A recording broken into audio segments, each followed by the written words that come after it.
여러분들의 반응을 보면서 공부를, 이게 강의를 못 해가지고 좀 미안한데, 심장은 좀 어려웠을 거예요. 그게 실제로 저희, 대학원생들도 그 거의 비슷한 내용으로 강의를 했는데 다들 어려웠었다고 피드백이 오기도 했고, 이과대 학생들한테 시험 문제를 냈는데 평균이 45점이 나왔어요. 그래가지고 제가 제 시험, 원래 보통 제 시험 기준을 60점으로 잡는데, 60점으로 잡았다간 75명인가의 학생 중에 50명이 넘게가 제 시험 대상이어가지고 제가 60점으로 커트라인 아무리 해도 못 잡겠다 해서 30점으로 잡았거든요. 100점 만점에. 그랬는데 20명 넘게 제 시험을 봤어요. 그만큼 좀 어려울 수 있는데 여러분들 그 공부하다가 어려운 건 언제든지 질문 주면 제가 그거는 바로바로 답변을 하도록 할게요. 근데 오늘은 거의 이게 마지막이 될 것 같습니다. 비뇨기입니다. 비뇨기.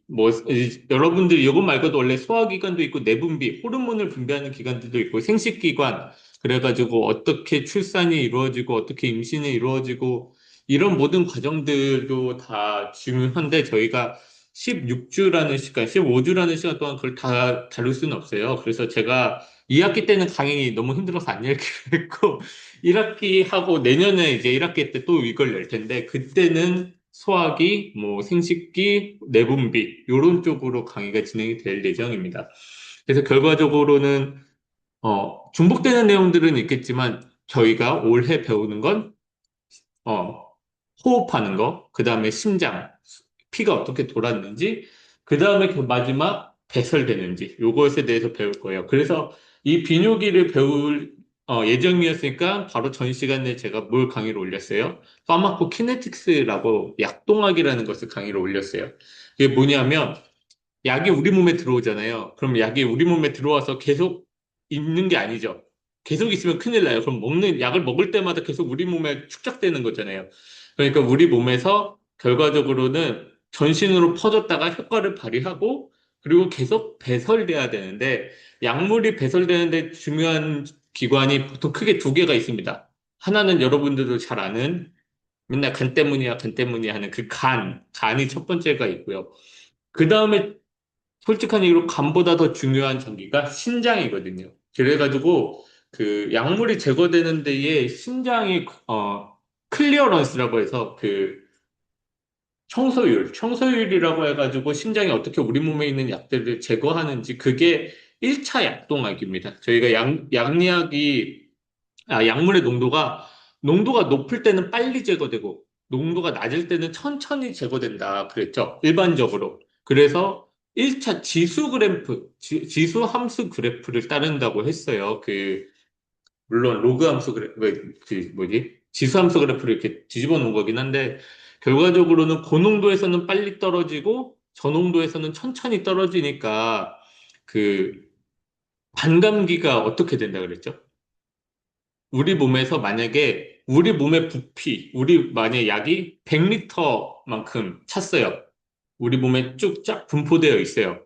그 리터는 피 뽑아가지고 그냥 역순으로 계산한 거기 때문에 실제 부피는 아니에요. 그냥 수학적인 부피인데 그 100리터에서 반감기라고 하면 만약에 1시간에 우리가 10리터의 부피만큼 약물을 제거해요. 그럼 반감기가 몇 시간이었죠? 우리 약물이 100리터에 퍼졌는데 계속해서 10리터, 1시간당 10리터씩 약물을 제거하고 있어요. 그러면은 반으로 줄 때 원래 50리터만 제거해도 네, 반이 되니까 5시간이 걸려야 그게 정상인데 근데 아까도 얘기했지만 50리터가 제거가 쭉 돼도 이 제거되면서 점점 약물이 제거되는 속도가 줄어들었죠. 그래서 실제로 반감기는 50리터가 제거되는 5시간이 아니라 7시간이었다. 그래서 0.7, 7의 법칙을 여러분들이 기억해 달라라는 얘기를 했었습니다. 그래서 왜 7이냐? LNE가 0.7 정도 나오거든요. 그래서 제가 얘기한 게 이게 반대로 금리랑 이런 복리에서도 똑같이 적용된다. 그래서 금리가 10%일 때 내가 100만 원을 넣었어요. 그게 200만 원이 되는데 걸리는 시간이 7년이고 만약에 금리가 5%다. 그러면은 그 내 100만 원이 2배가 되는데 걸리는 시간이 원래 5%면 20년 걸려야 되죠. 5만 원씩만 쭉쭉쭉쭉 늘면. 근데 복리니까. 자연, 자연함수, 자연함수 그래프로 이렇게 늘어나서 14년 뒤에 2배가 되는 거. 그 얘기를 했었습니다. 그게 실제로 우리 몸에서 나타나는 현상이고요. 그거의 연장선으로 이제, 그럼 신장이 우리 몸의 약물들을 어떻게 제거하는지 그것들을 좀 볼 거예요. 근데 신장은 약물만 제거하진 않아요. 굉장히 많은 역할들을 하는데, 우리 몸의 몇 프로가 물리라고 배우셨어요, 여러분들? 70%, 70%. 다 70%? 아, 여러분들은 아직 저랑 같은 세대군요. 실제로 아기들 같은 경우에는 70에서 80% 굉장히 높습니다. 어른들로 가면, 나이를 먹어가면 수분의 양이 줄어들어요. 그래서 60%그 이하로 떨어지기도 하는데, 결과적으로 우리가 성인에서 보는 수분의 양은 보통 60%입니다. 그러니까 여러분들은 70%로 배운 게 맞아요. 여러분들이 배울 때는 청소년기 아니면은 학생 때였을 거 아니에요. 중고등학생 때, 초등학생 때. 그때는 70%가 맞습니다. 근데 여러분들은 이제 다 큰 성인이 되셨죠. 그래가지고, 혹시 조기 졸업해가지고 나 아직 미성년자다. 없고, 네. 그럼 이제 여러분들은 60%로 배우시면 되겠습니다. 여러분들 성인은 60%인데, 이 60%의 물이 대부분 어디에 있냐? 세포 안에 있어요. 세포 안에 있고, 그리고 세포 밖에 있는, 어, 액체에서도 대부분이 그냥 세포 사이 공간들, 우리가 소위 몸 붓는 부종이라고 하거든요. 그 부종이 이 간질액이에요. 인터스티셜 플루이드. 이 간질액이 있고요. 플라스마는, 그러니까 피에는 생각보다 얼마 없습니다. 피에 있는 혈액은, 그래서 우리가 만약에 100kg, 사람이 100kg다라고 하면은 토탈 물의 볼륨은 60kg가 되겠고, 그죠? 물의 볼륨은 60kg가 되겠고, 그 중에 40kg는 세포 안에 있으니까 당연히 피가 아니고 이 세포 밖에 있는 게 20kg 정도가 될 거예요. 근데 이게 보통 3대 1로 보거든요. 그러니까 100kg인 사람의 총 혈액량이 보통 5리터 봅니다. 생각보다 되게 적죠. 그 피 한 팩에, 그러니까 우리 몸에서 그 우유 한 꽉 정도 피를 꽉 채우잖아요. 그럼 우리 몸의 혈액량이 20%가 줄어드는 거예요. 그럼 굉장히 위급하죠. 우리 몸, 그래가지고, 이 피가 엄청나게 빡 솟구쳐가지고 1리터만 우리 몸에서 피가 빠져나와도 정말 많이 빠져나간 겁니다. 근데 이제 천천히 빠져나가면 요 조직액들이 다시 피로 바뀌어요.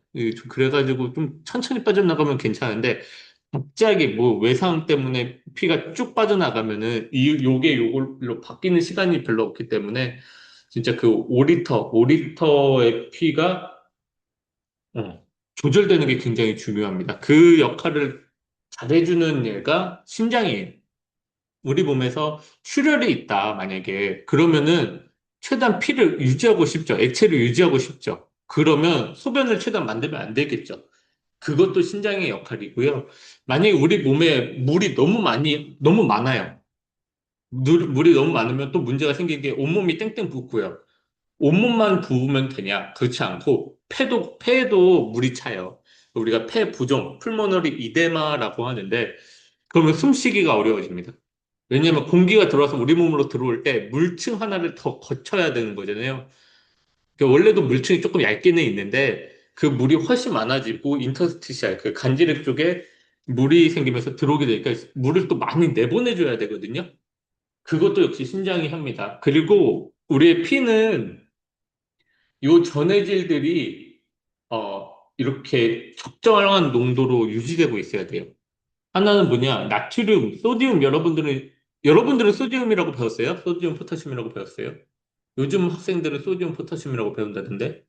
여러분들은 나트륨, 칼륨으로 배웠어요? 혹시?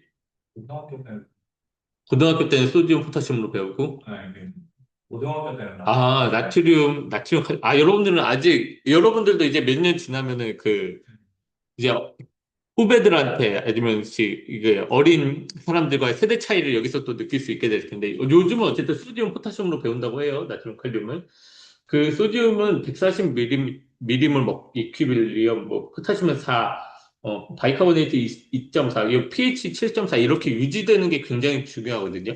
그래서 의학적으로는 요 수치들을 아예 애초에 다 외우고 있어야 됩니다. 다 외우고 있어야 되는데 이 전해질을 조절하는 데도 신장이 굉장히 많은 역할을 해요. 그거는 소변이 만들어지는 과정을 생각해 보면은 굉장히 이해하기 쉽습니다. 그래서 결과적으로 신장은 무슨 일을 하냐? 물질들을 배설합니다. 많은 물질들, 필요 없는 물질들을 배설하는 기관이고요. 여기는 여러분들은 잘 모를 수도 있는데, 그리고 방금 한 수분과 이 전해질들, pH 조절도 해야 되고, 마지막으로 좀 몇 개의 호르몬들을 좀 만들어요. 신장이라는 것이. 이게 대표적으로 뭐냐, 레닌이라는 것을 만드는데 이게 고혈압을 유발합니다. 결과적으로. 그래서 고혈압 약 중에 이 레닌이 무엇을 분비시키냐면 레닌이 분비가 되면 엔지오텐신이라는 게 만들어져요. 간에서 엔지오텐신 노겐이라는 게 엔지오텐신으로 바뀌고 그 엔지오텐신이 또 폐에서 엔지오텐신 1에서 2로 바뀌고 막 그런 과정이 있고 그게 그 엔지오텐신이 또 알도스테론을 일으켜서 RAS라고 하는데 이게 고혈압을 유발하는 굉장히 중요한 시그널이 됩니다. 그래서 요것을 타겟해가지고 고혈압 약들을 만드는데 이게 첫 번째 시작이 어디라는 거예요? 신장이라는 거예요. 물론 알도스테론이라고 하는 호르몬은 또 신장이 또 작용을 합니다. 뒤에 나올 텐데 그또 하나가 뭐냐면 적혈구를 만드는 신호를 만들어요. 적혈구. 그래서 신장이 안 좋은 환자들은 빈혈이 있어요. 실제로 그 제가 닥터하우스 얘기했나요? 닥터하우스 너무 오래된 드라마라 여러분들은 안 봤을 수 있는 미드가 있다. 그러면서 되게 유명한 미국 드라마인데 천재 의사예요. 천재 의사가 무슨 다른 병원에서도 진단하지 못하는 병들을 진단을 하고 치료를 하는 그런 괴짜 의사가 한 명 있는데 그분의 전공이 신경외과랑 아니 감염내과랑 신장내과거든요. 그러니까 그 두 가지면은 온 병을 다 알 수 있다는 거죠. 그게 왜 그러냐? 모든 병의 끝은 신장이 망가집니다. 진짜 어떤 병으로 가든 그 병이 심각해져서 끝으로 가면 네, 모든 병이라고 했다가 예외 저한테 들이시지 말고요. 네, 비유예요. 네, 그래서 거의 신장이 다 망가지는데 그러면 신장이 망가지면 또 생기는 병 중 하나가 빈혈이 돼요. 빈혈. 그게 여기 에리스로포이에틴이라고 하는 호르몬을 못 만들어서 그렇습니다. 이렇게 신장은 크게 세 가지의 기능이 있고요. 신장은 여러분들이 아마 본 적 있으실 거예요. 없어요? 순대에 신장 안 넣나 요즘은? 심장 넣는 건 봤는데 심장도 뭐 동물 잡아가지고 있는 탕이나 이런 데서도 신장 들어가 있을 수도 있고 그런데 이렇게 네, 보신 분들도 있고 못 보신 분들도 있을 텐데 이렇게 동그랗게 강낭콩처럼 생겼습니다. 그래서 성인 남자 같은 경우에는 한 150g 정도 보고요. 그냥 주먹만 해요. 진짜 주먹만한 사이즈. 여성 같은 경우에는 한 120g 정도 봅니다. 그게 어디에 있냐?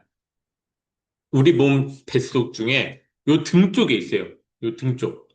그 등 보면은 갈비뼈가 있고, 갈비뼈, 여기 척추가 있고, 갈비뼈가 있잖아요. 그 갈비뼈, 맨 마지막 갈비뼈에 이렇게 앵글진 곳이 있거든요. 그걸 CVAT, 코스토 벌테브랄 앵글이라고 하는데, 그 갈비뼈와 여기 척추의 앵글 있는 곳, 요 뒤쪽에 있습니다. 그래서 신장에 염증이 생기면 여기를 톡 쳐요. 그래서 아파하면, 신장에 지금 문제가 있네.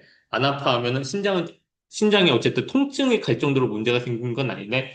라고 하는 검사법이 있습니다. CVA를 그냥 톡 치는 거예요. 그래서 신장은 이렇게 되어 있는데, 보면은, 어, 요 대부분은 그냥 캡슐로 둘러싸여 있고요. 안쪽으로 나갔다 들어왔다는 통로가 딱 하나밖에 없어요. 그래서 한 군데에서 모여서 들어갔다 나갔다 하고 뭐 나오고 그래서 들어갔다 나갔다 하는 건 크게 세 개. 하나 들어가는 거 레날 아터리 신동맥이 되어 있고 나오는 거는 크게 두 개가 있어요. 신정맥 레날 베인이 있고 또 하나는 네 이제 소변이 만들어져서 나와야겠죠. 그거를 유레터 혹은 한글로 어 한글로 뭐죠? 유레터가 요도관인가 보다. 요도관 방광 요도관이 이렇게 나오게 됩니다. 그 신장을 이렇게 크게 봤잖아요. 정말로 이쁜 강낭콩처럼 생겼는데, 어, 이거를 조금 더 자세히 보면요. 이렇게 파필라가 있고, 여기서 결과적으로 소변이 모아져서 만들어진다고 보시면 돼요. 소변이 모여서 이렇게 만들어져서 아래로 이렇게 쭉 내려가는데, 그 소변을 이렇게 크게 한 번에 이렇게 딱 혈관이 만드는 게 아니라, 하나하나의 소변을 만드는 단위가 있어요. 그게 뭐냐면, 네프론이라고 합니다. 네프론. 근데 이 네프론이, 요 하나가 네프론, 뭐, 하나가 네프론이 아니라, 신장 하나에 보통 80만 개에서 120만 개의 네프론이 있어요. 그래서 그 각각마다 소변을 만들고 있는 거죠. 80만 개에서 120만 개가 동시에 소변을 만들고 있습니다. 그럼 그 구조가 어떻게 되냐 하면, 이렇게 되는데, 뭐냐. 일단 신동맥과 신정맥이 있고, 여기에 그 중간에 뭐가 있냐면, 캐필러리 모세혈관들이 있어요. 그러니까 원래는 동맥과 모세혈관이 지나면 정맥으로 나와야 되는데, 제가 신장과 간이었죠. 정확하게는. 두 개는 모세혈관을 두 번 지난다라는 얘기를 했었어요. 그 중에 하나가 신장인 건데, 그래서 여기도 동맥이고, 들어가는 동맥, 그리고 나가는 동맥, 이렇게 동맥이 두 개가 있고, 그 사이에 캐필러리 모세혈관이 있습니다. 그럼 이 모세혈관이 이 모에 의해서 둘러싸여 있거든요. 그게 뭐냐면 보만 캡슐이라고 해요. 그래서 피가 이렇게 지나갈 때, 한쪽으로 이렇게 지나갈 때 중간에 모세혈관이 있잖아요. 거기에서 액체들이 쭉 나와요. 액체들이 쭉 나와서 그 액체들이 보호만 캡슐, 보호만 스페이스로 들어갑니다. 그게 소변의 시작이에요.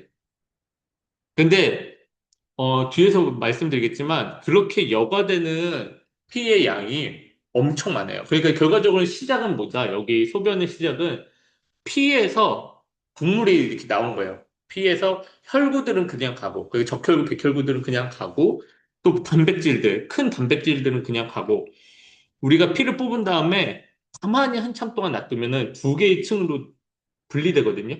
그래서 하나는 이제 빨간색을 띠고 있는 끈적끈적한 혈구층이 생기고 그 위에가 이제 플라즈마 혹은 세럼이라고 하는 액체층이 생기게 돼요. 조금 노란색이고 노란색이고 여러분들이 볼 일은 없었을까?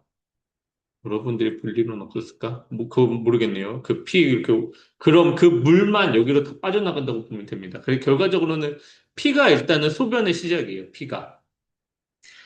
그런데 그럼 피를 소변으로 바꿔줘야 되잖아요.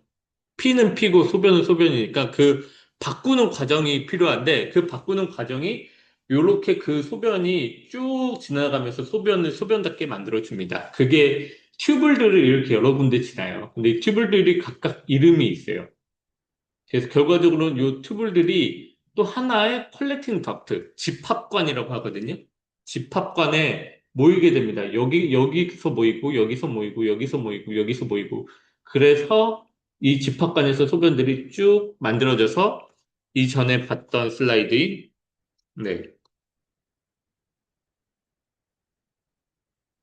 여기, 여기 칼릭스라고 하는 요 부분으로 모여서 소변이 유레터로 모이게 되는 거예요. 그래서 하나하나가 이제 네프론이라고 하는 단위로 있고, 그래서 소변은 어떻게 만들어진다? 동맥과 동맥 사이 캐필러리에서 액체가 빠져나오면 이 보호막 캡슐로 들어가고 걔가 열심히 튜브를 쭉쭉쭉 지나서 마지막에 콜렉팅 덕트까지 모이는 요 하나를 네프론이라고 하는 거예요. 그리고 이 네프론은 또 여기서 이렇게 혈관들이 좀 둘러싸고 있는데, 이 혈관까지는 다루진 않을게요. 너무 어려워서. 네. 그래서 원래는 네프론도 두 가지로 나누는데, 요거까지는 넘어가겠습니다. 그러면, 아까도 얘기했다시피, 일단은 혈액에서 소변이 만들어지는 첫 단계가 어떻게 만들어지는지를 한번 봅시다. 이게 굉장히 중요한데, 이 어퍼런트 아터리라고 하는 게 어퍼런트가 들어온다는 뜻이고요. 이퍼런트가 나간다는 뜻이에요. EXIT, 엑시트가 나간다잖아요. 그러니까 이가 나가는 거라고 생각하시면 되고, 어퍼런트는 가까이 다가오는 것. 이렇게 원래 생각하시면 됩니다. 그래서 어퍼런트 아터리로 이렇게 들어오면, 요 캐필러리로 나가기 전에 모세혈관을 거칠 때, 여기 캐필러리들을 통과를 하게 되는데, 이 캐필러리가 구멍이 숭숭 뚫려 있어요. 그래야 잘 나가겠죠. 그래서 요 모세혈관의 혈관 세포들이 원래는 이렇게 좀 구멍이 허술하게 뚫려 있는 모세혈관의 종류가 있고요. 그 다음에는 이런 구멍이 하나도 안 뚫려 있는 딱딱하진 않지만 실제로는 그 셀 틈 없이 이렇게 서로 이렇게 딱 붙잡고 있는 모세혈관들이 있어요. 대표적으로 그거는 브레인, 그래서 BBB에 있는데 심장은 어쨌든 액체들이 빠져나가야 되니까 구멍이 송송송 뚫려 있습니다. 그런데 구멍이 다 뚫려 있으면 어떻게 돼요? 큰 물질들까지 다 나가버리겠죠. 그럼 진짜 피랑 구분이 안 되거든요. 그래서 피에 있는 것 중에 큰 거, 우리 몸 밖으로 나가면 안 되는 것들은 거르는 필터들이 있어요. 그게 대표적으로 첫 번째로는 글라이코칼릭스라고 하는 게 이제 혈관 안에 있습니다. 글라이코칼릭스라는 층이 이렇게 있고 그 다음에 혈액이 있고 그 다음에 베이스먼트 멤브레인이라고 해서 또 하나의 막이 있고요. 그리고 이것들을 결과적으로 포도사이트라고 하는 포도사이트라고 하는 세포가 모든 혈관들을 둘러싸고 있어요. 그래서 뭘 하냐, 결과적으로 나가지 못할 애들을 못 나가게 합니다. 나가지 못할 애들을. 그래서 결과적으로 층을 좀 보자면 이렇게 네 개의 층들이 있는데 단백질은 나가면 안 되겠죠. 그 단백질 같은 경우에는 세포가 또 다시 가지고 오는 게 진짜 어렵거든요. 보통은 불가능한 수준이고. 그 나가면 그냥 걔는 빠이빠이 해야 됩니다. 내보내야 돼요. 그러니까 애초에 나가지 못하게 이렇게 많은 층들을 둘러싸고 있고요. 특별히 음이온 분자들을 막으려고 다 음이온으로 되어 있다 그러잖아요. 우리 몸에 피 속에 제일 많은 단백질이 뭔지 아세요? 요즘 요것도 그 건강식품으로 열심히 팔던데. 그거는 솔직히, 이거 유튜브에 올릴 건이라서 조심스럽지 사기라고 생각합니다. 알부민이에요, 알부민. 그러니까 알부민이 우리 몸 그 피 속에 제일 많은 단백질이거든요. 어, 제일 그 그람수로 따졌을 때 제일 많은 단백질을 차지하는데 그게 음성을 띱니다. 음성을 띠고 중요한 역할을 해요. 그런데 지금 건강식품으로 알부민을 먹는 약을 팔아가지고 좀 문제가 됐어요. 그거 지금도 팔 것 같기도 한데 먹으면은 그냥 아미노산 됩니다. 아미노산 돼서 흡수돼요. 우리 장이, 이건 소화기를 제가 안 달아서 미안하지만, 우리 장이 단백질을 이렇게 업테이크 할 수도 있지만 양이 그렇게 많지 않아요. 보통은 다 분해해가지고 아미노산을 먹습니다. 그래서 알부민을 먹을 바에는 그냥 계란을 먹어라. 저는 그렇게 생각하고, 이 얘기는 저만 그렇게 얘기한 게 아니라, 울산의대 학장님이신 임형석 학장님도 똑같은 얘기를 하셨어요. 제가 그걸 기사로도 봤습니다. 어쨌든 저도 같은 생각이. 그런 단백질들이 어쨌든 빠져나가는 것을 막을 수 있게 이렇게 구성되어 있고요. 그래서 이렇게 나간 소변을 소변답게 만드는 이 튜블이 엄청나게 이렇게 길게 쭉쭉쭉쭉 있는데 위치들마다 이 세뇨가 튜블 위치마다 역할들이 좀 달라요. 그래서 보면은 다 아실 필요는 없습니다. 근데 여기 첫 번째, 여기 위쪽, 보호막 캡슐 지나자마자 이렇게 한 번씩 쭉 꾸불꾸불하게 지나가는 여기들을 보면 세포가 굉장히 복잡하죠. 뭔가 많아요. 막 이렇게 뾰족뾰족한 것도 있고, 이런 점들도 되게 많고, 뭐가 되게 많아요. 그냥 많다. 요 정도만 알고 계시면 돼요. 그러니까, 뭔가 굉장히 많이 할 것 같죠. 그리고 여기 밑으로 내려가면 세포가 단순해졌습니다. 핵 하나 있고 그냥 얇게 그냥 끝이에요. 여기는 뭔가 아무것도 안 하겠구나. 그렇게 생각하시면 돼요. 뭔가 아무것도 안 하진 않지만 되게 간단한 일만을 수행을 합니다.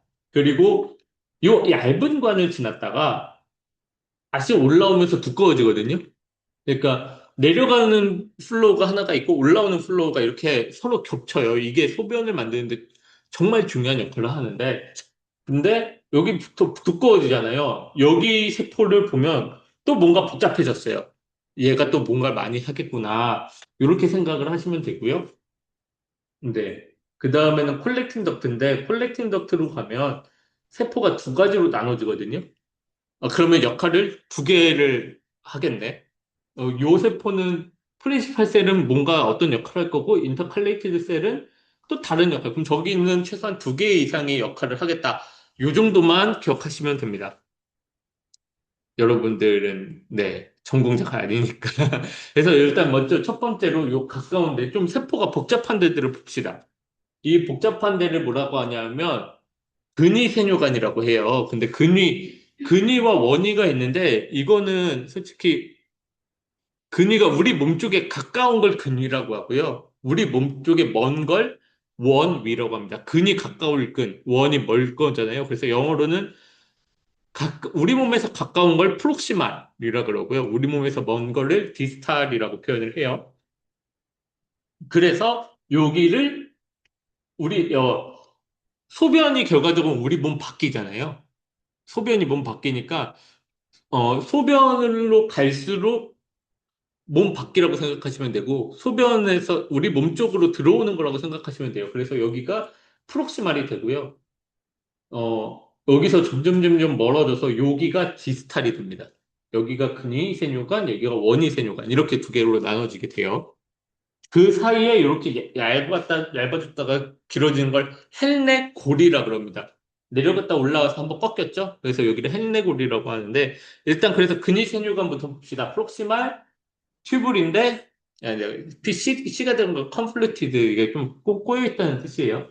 그래서 원래 프록시말 튜블도 컨볼루티드 튜블이랑 스트레이트 튜블로 나눠지는데 그것까지는 괜찮고 그냥 근육안으로 보면 이렇게 육모들이 있어요. 육모들이 있는 기관 또 아는 거 있으세요? 이런 육모들이 있는 기관. 참. 장에도 있고 장만 알아도 훌륭합니다. 장에 왜 육모가 있죠?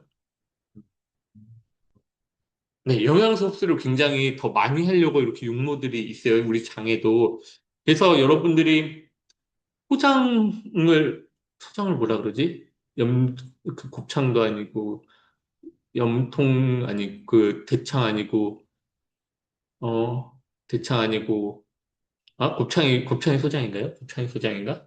그래서 이렇게 까보면은 되게 이렇게 있는 것들이 있는데, 신장에도 이게 있다. 뭔가를 흡수를 열심히 하려고 하는 거예요. 실제로. 그래서 흡수를 굉장히 많이 하는데, 여기에서 대부분의 물과 소디움, 그래서 67% 여과된, 여과된 그냥 그 액체들의 3분의 1을 얘가 다 흡수해버립니다. 다시 그대로 흡수를 해요. 네. 그리고 여기가 이제 헬레고리가 되고요. 헬레고리. 그래서, 어, 내려간다고 해서 디센딩, 내려가는 여기는 한글로는 상행이죠. 내려가는 거. 올라오는 걸 상행. 근데 상행도 얇은 게 있고 두꺼운 상행각이 있는 겁니다. 그래가지고 어 굵은 상행관 딱 이렇게 구성이 되어 있는데 얘네들은 되게 납작하니까 수동적으로 좀 움직이고요. 여기 두꺼워진 요 부분부터는 딱 뭐가 있죠. 강력한 이온 펌프가 있어요. 그래서 여기에서 엄청나게 많은 또 이온들을 흡수하게 되는데 그러면서 진짜 여기서부터 소변을 소변답게 만드는 그런 역할을 합니다. 그래서 여기 프록시말 튜블, 근위세뇨관은 일단 나온 물들을 쭉 재흡수하니까 그 역할을 하고 실질적으로 소변을 소변답게 만드는 것은 한번 내려갔다 올라와서 여기 굵어진 상인각, 굵어진 고리에서부터 시작을 하게 돼요. 그리고 이제 아까 그 뒤로 넘어가서 이제 집합관 컬렉팅 덕트로 가면 세포가 두 개 있다 그랬죠? 그래서 이 두 개가 조금 다른 역할을 하는데 하나는 알도스테론이나 바소프레신이라고 하는 호르몬에 의해서 조절을 받아서 물을 흡수하거나 소디움을 재흡수하는 역할을 합니다. 그래서 결과적으로 소변의 양을 줄이고 소변을 좀 더 진하게 만드는 역할을 하는 게 요 하나의 세포, 원래 플리스파셀인데 어쨌든 그것까지는 아실 필요는 없고 어떤 하나의 세포는 소변을 좀 더 진하게 만들고 소변의 양을 줄이는 역할을 하고요. 또 하나의 세포는 뭘 하냐면 소변의 pH를 조절해요. pH. 그래서 우리 몸에서 만약에 pH를 좀 내보내야 된다. 그 프로톤을 좀 내보내야 된다. 그러면 프로톤을 내보내는 역할을 하고요. 우리 몸이 너무 이제 pH가 올라갔어요. 그러면은 좀 프로톤은 안 내보내고 그 pH를 떨어뜨리는 수 있는 염기성 물질들을 내보내야겠죠. 그 염기성 물질을 내보내고 하는 게 인터칼레이티드 세포가 됩니다. 네.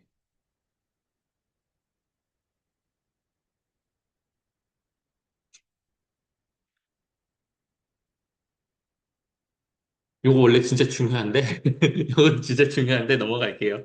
일단 여러분들에겐 요것보다는 딴 걸 얘기하는 게 나을 것 같아요. 그래서 요거는 뭘 할 거냐, 뭐냐면, 그럼 우리가 이제 소변이 만들어졌잖아요. 그 만들어질 때 요일을 어떻게 느끼냐는 거예요. 방광에 이제 소변이 만들어질 텐데, 보통 150ml부터 이제 소변이 우리가, 이제 방광이 찼다, 이런 느낌을 받게 되고요. 보통 400에서 500ml 정도의 소변이 차면은 꽉 찼다. 진짜 지금 참기 너무 힘들다. 이런 느낌을 받게 되는 게 한 400에서 500ml 정도가 됩니다. 그러면 우리 방광 안에 그럼 액체가 생길 때마다 바로 나가는 게 아니라 액체를 일단 저장을 했다가 내보내잖아요. 그 과정이 어떻게 될까요? 일단은 소변을 볼 때는 그 우리가 보기 전에 참을수가 있다. 참을수가 있다는 것 자체가 막을 수 있다는 뜻이거든요. 그걸 스핑크터라고 해요. 스핑크터. 한글로는 뭘까? 한글로는 항문에 있는 건 항문 조임근이라고 하는데요. 이것도 조임근인가 보다. 조임근.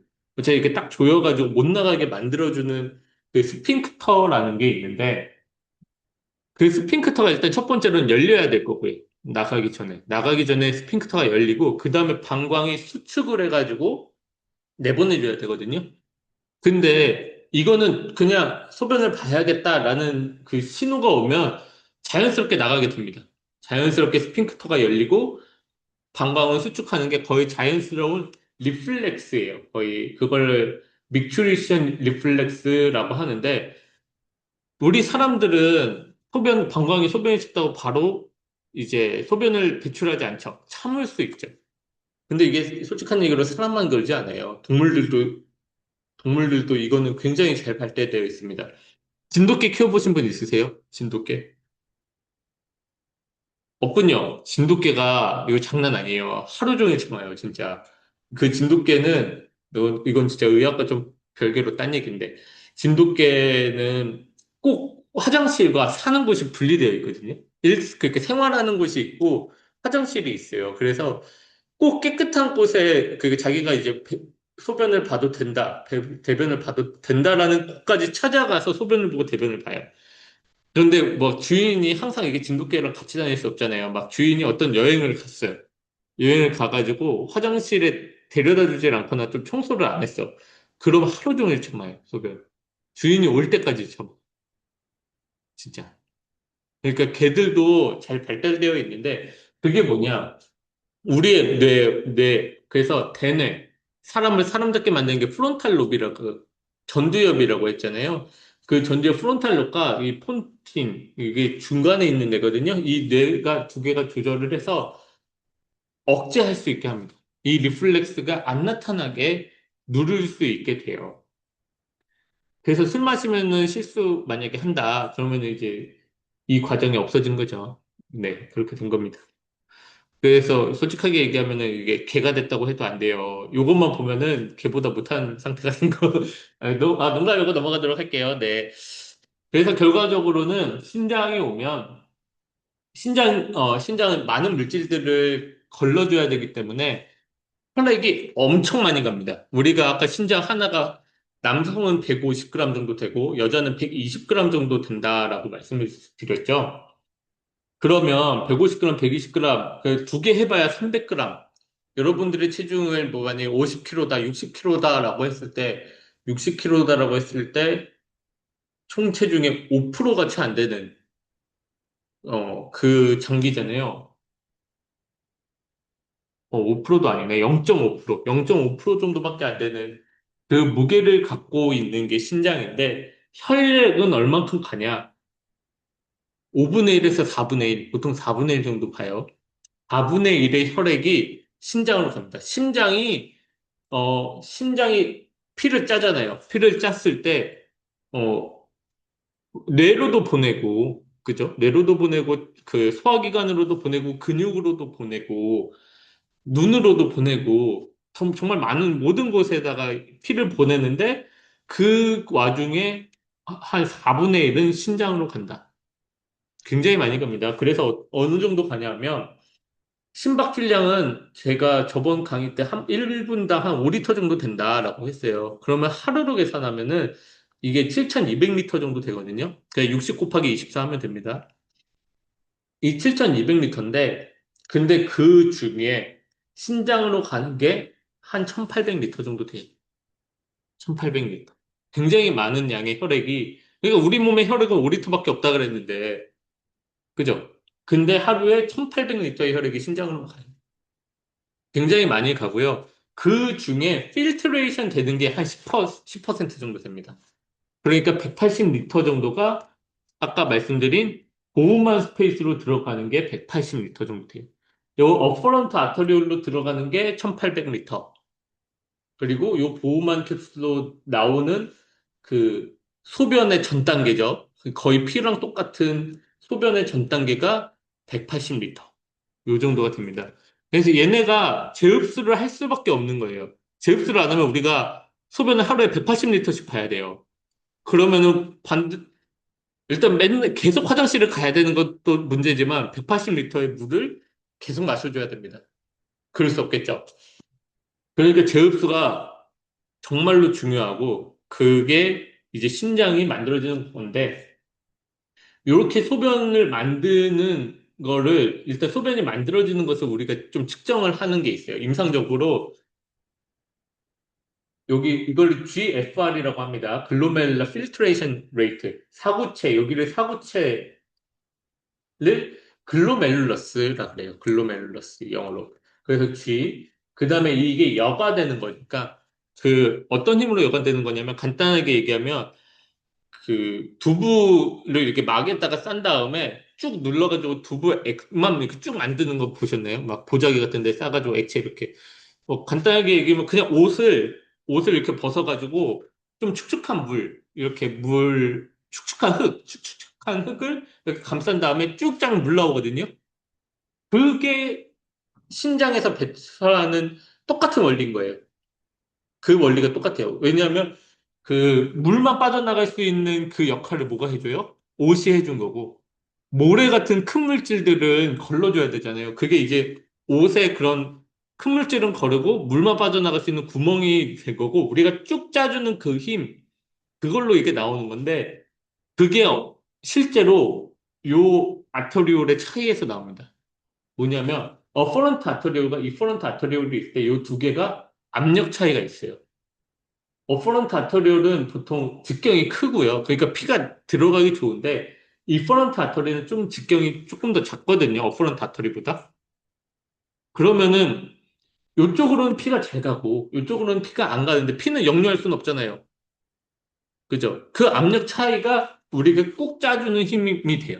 물론 그것만 있는 건 아니고 다른 힘도 있습니다. 그 힘들을 일단 그렇게만 일단 이해하고 뒤로 넘어갈게요. 그래서 결과적으로 그게 필트레이션 과정이라는 거죠. 요 소변이 만들어지는 게 옷으로 축축한 흙에서 물을 짜내는 거랑 똑같은 역할을 하는 필트레이션. 그래서 GFR, 속도, 레이트. 그래서 GFR이 되는데, 이게 심장의 기능을 평가할 때 굉장히 중요합니다.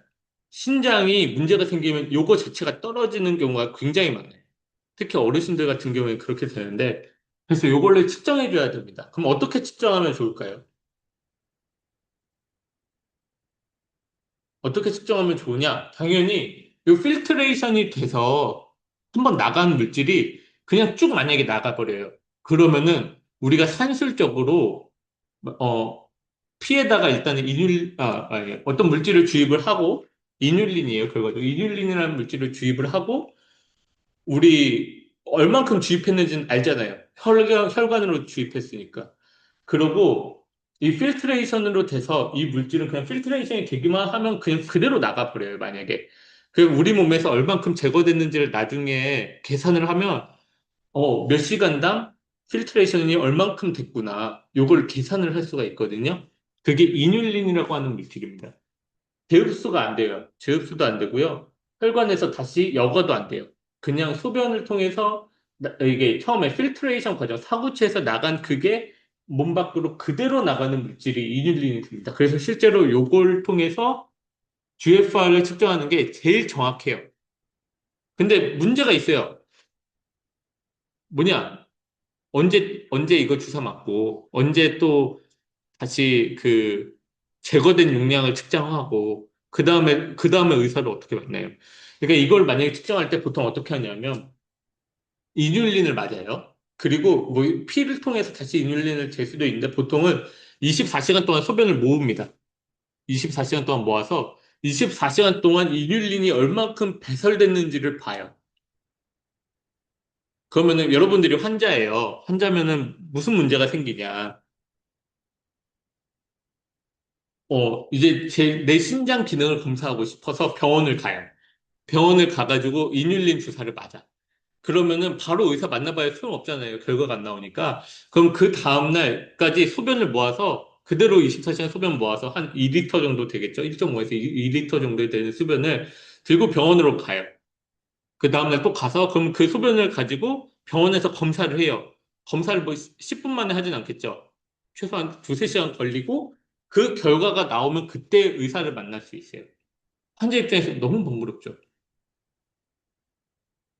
안 그런가? 아직 병원을 잘 안 가가지고 모르실 수 있는데, 그, 정말 귀찮습니다. 결과적으로. 그래서 좀 간단하게 측정하는 게 뭐냐면, 크레아틴을 측정을 해요. 그래서 여러분들은 건강검진을 해보셨는지 모르겠는데, 어, 어르신들 보면, 우리 부모님 보면 그 건강검진에 보통 크레아틴이라고 하는 게 수치가 있고요. 바로 그 밑에 GFR이라고 하는 글씨가 적혀져 있는 것을 볼 수 있어요. 혈액검사에서 그대로 그렇게 나와요. 혈액검사하면 여기 목록이 쭈루루룩 있거든요.